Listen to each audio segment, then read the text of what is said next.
नमस्कार दोस्तों।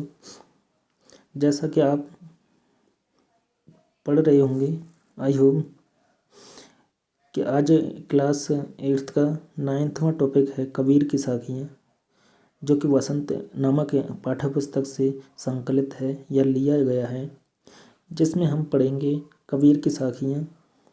और इनके माध्यम से कबीर ने मनुष्य के जो महत्वपूर्ण गुण हैं उनको उजागर किया है, अर्थात उनके गुणों के माध्यम से मनुष्य क्या क्या काम कर सकता है उसके महत्व के बारे में जो कबीर की साखियाँ हैं उन्होंने मनुष्य को समझाया है इन साखियों के माध्यम से। साखी मतलब क्या है?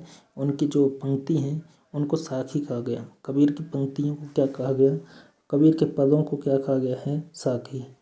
कबीर मतलब एक लेखक हैं जो कि बहुत ही प्रसिद्ध हुए हैं। तो आइए चलते हैं। जाति न पूछो सादगी, पूछ लीजिए ज्ञान, मोल करो तलवार का, पड़ा रहने दो म्यान। तो जाति मीन्स होती है कास्ट या जाति। न पूछो सादगी, साध मीन्स किसी सज्जन पुरुष की। तो हमें किसी सज्जन पुरुष की जाति आदि नहीं पूछनी चाहिए। लेखक कहता है कि हमें किसी व्यक्ति की जाति आदि नहीं पूछनी चाहिए। जाति नामिस नहीं। साध मीन्स सज्जन पुरुष। साध मीन्स सज्जन पुरुष। तो पूछ लीजिए ज्ञान, अर्थात उस पर जो ज्ञान है, उस सज्जन व्यक्ति पर जो ज्ञान का भंडार है उसको ही ले लेना चाहिए, ना कि उसकी जाति। कोई व्यक्ति मान के चलो आपके घर आता है और उससे आप जाति आदि पूछने लगते हैं कि क्या है क्या नहीं है, तो यह सब करना गलत है कबीर जी के अनुसार। तो वे कहते हैं कि पूछ लीजिए ज्ञान। पूछ लीजिए मीन्स उसका जो ज्ञान है उससे जो ज्ञान आपको जो भी हाथ लगता है उसको ले लेना चाहिए। आगे कहते हैं कि मोल करो तलवार का और पड़ा रहने दो म्यान। उसी प्रकार से उन्होंने एक उदाहरण दिया है कि हमें मोल करना चाहिए तलवार का, ना कि म्यान का। तलवार का जो हिस्सा होता है जिसमें तलवार डाली जाती है, तो उसको कहते हैं उसके बारे में कि हमें न कि तलवार के म्यान से मतलब होना चाहिए, बल्कि हमें किससे मतलब होना चाहिए? तलवार से। मोल भाव मीन्स हमें उसका भाव आदि करना चाहिए या खरीदनी चाहिए क्या? तलवार। जबकि उसका पड़ा रहने दो म्यान से कोई मतलब नहीं होना चाहिए। समझ में आया होगा आई होप। दूसरे पद में कहते हैं कबीर जी साखी में कि आवत गारी एक है, उलटत हुई अनेक, कह कबीर नहीं उलटिए वही एक की एक। कबीरदास जी कहते हैं कि आवत मीन्स गाली देने वाले। मान के चलो कोई व्यक्ति आपको गाली दे गया तो उलटत हुई अनेक। अगर आप उसको दोबारा से उसको अपने आप गाली देने लगोगे, या कह सकते हैं कि जिस प्रकार से एक कुआं होता है, और उसमें आप मान के चलो कोई भी व्यक्ति है और उसमें आवाज़ देंगे तो वह कुएं से क्या है, उल्टी आवाज़ आपके लिए आने लगेगी।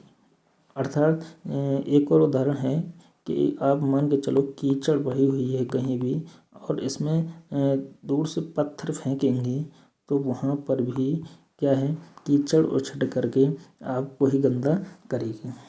तो उसी प्रकार कबीरदास जी कह रहे हैं कि कहे कबीर नहीं उलटिए, मतलब किसी बुरी बात का किसी व्यक्ति को गाली आदि का उलट करके जवाब नहीं देना चाहिए। कहे कबीर नहीं उलटिए, नहीं उलटना चाहिए, जवाब नहीं देना चाहिए। वही एक की एक, क्योंकि वह एक की एक बात बराबर हो जाती है। आपने गाली दी और उसने गाली दी तो कोई मतलब नहीं रहता है। तो अगली जो साखी है कि माला तो कर में फिरे, जीव फिरे मुख माही, और मनवा तो दहु दिस फिरे, यह तो सुमरन नाही। कबीरदास जी कहते हैं कि जो माला होती है, माला भजन वाली माला, तो कर में फिरे। कर्मिस होता है यहाँ पर अर्थ है इसका हाथ। तो माला तो हाथ में फिरती है, अर्थात जब भजन आदि मनुष्य करता है तो वह हाथ में फिरती रहती है। और जीव फिरे मुख माही, यह जीव जो है जो हमारे मुख में होती है, यह चारों तरफ अर्थात कुछ भी कह देती है। कैसे कि मनवा तो 14 फरे। मनवा मीन्स जो हमारा मन होता है, मन 14 दहु दिश मीन्स 10 दिशाओं में। दहु मीन्स 10, दिश मीन्स दिशा या दहु दिश मीन्स दिशाओं में। तो यह जो हमारा मन होता है 10 दिशाओं में फिरता रहता है। यह तो सुमिरन नहीं, और यह भगवान या अल्लाह या जो भी कोई आप जो मानते हैं उसका भजन तो नहीं करता है। ये जो हमारा मन है भटकता रहता है और माला हमारे हाथ में चलती रहती है, लेकिन हमारी जो जीव है उन्होंने जो महात्मा आदि हैं उनके पाखंडों को अनर्थ बताया है, और कहते हैं कि अगर व्यक्ति माला लेते हुए, मान के चलो उसके हाथ में माला है और वह अनेक प्रकार से जीव से अपनी से बखान करता है, गाली आदि देता है, और उसका मन कहीं भी भटक रहा है, तो उसको भजन करने से कोई भी मतलब नहीं है। यह तो सुमिरन है। अर्थात इस प्रकार का भजन क्या है, उन्होंने उसको पाखंड आडंबर बताया है।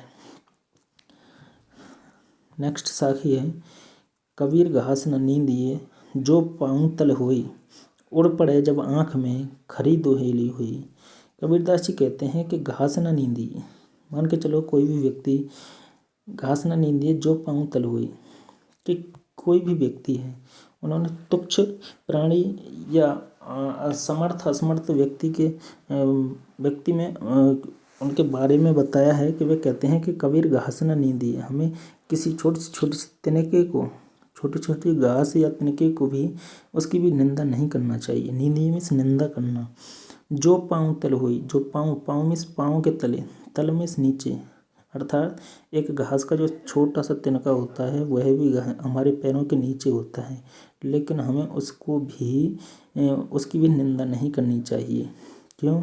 क्योंकि उड़ पड़े जब आँख में खरी दोहेली हुई, क्योंकि वही तिनका जब उड़ मीन्स उड़ करके जब आँख में पड़ता है तो खरी मीन्स दुखदायक, दोहेली हुए, तो वह आँख भी कैसी हो जाती है, दुखदायक होती है। अर्थात वही छोटा सा तिनका हमारे लिए कष्टदायक प्रतीत होता है। नेक्स्ट है साखी कि जग में वैरी कोई नहीं जो मन शीतल होए, या आपा को डार दे दया करे सबको। तो लेखक कहते हैं कबीरदास जी कि इस जग में होता है संसार। तो इस संसार में जो बैरी में शत्रु, जग में बैरी कोई नहीं। तो इस संसार में शत्रु कोई नहीं है। जो मन शीतल होए, अगर आपका मन शीतल है, अच्छा है, या संतोष दयावान, या कह सकते हैं मतलब सही है, तो इस संसार में आपके लिए कोई भी शत्रु नहीं है। फिर या आपा को डार दें, यह जो मनुष्य के अंदर आपा मीन्स क्या होता है, घमंड। आपा मीन्स क्या होता है, घमंड। ये मनुष्य के अंदर जो घमंड होता है, अहम होता है, उसको अगर वह छोड़ दे तो दया करे सबको। तो हम सभी व्यक्ति या कोई भी व्यक्ति हर एक के ऊपर या एक दूसरे के ऊपर दया का भाव रखेगा। तो इस प्रकार से हम देख सकते हैं कि कबीरदास जी ने मनुष्य के महत्वपूर्ण गुणों को उजागर किया है अपने पाठ के माध्यम से, जो कि उन्होंने उन साखियों में मनुष्य के अच्छे गुणों को प्रकट कर दिया है। तो आई होप आपकी समझ में आ गया होगा। तो प्लीज़ लाइक करें, शेयर करें चैनल को एंड सब्सक्राइब करें। Thank you.